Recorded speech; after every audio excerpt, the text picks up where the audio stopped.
তোমার যদি শেষটা তুমি জানো কোথায় তুমি শেষ করবে, তাহলে গোড়াটা সাজিয়ে নেওয়া, ব্যাক ক্যালকুলেট করাটা অনেকটা সহজ হয়ে যায়, এবং এটা একটা প্র্যাকটিস।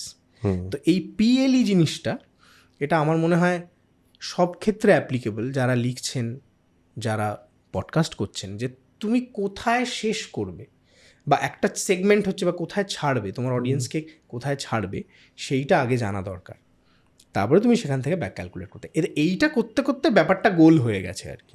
তো এটা অভ্যেসের মধ্যে চলে এটা এসেছে। অভ্যেস, এটা শিক্ষা, এটা একদম এই মাধ্যমটা শিক্ষা। কারণ রেডিওকে তো অনেক কিছুর সাথে লড়তে হয়েছে এবং লড়তে হয়। রেডিওকে বলা হয় ব্যাকগ্রাউন্ড মিডিয়াম। আমি ব্যাকগ্রাউন্ড মিডিয়াম বলতে পছন্দ করি না। আমি ভাবি যে শহরের একটা কণ্ঠস্বর তো বটেই, এবং সাধারণ মানুষের জীবনে একটা সাউন্ড ট্র্যাক। রেডিওটা যদি বাড়িতে চলে, সেটা একটা সাউন্ড ট্র্যাকের মতো।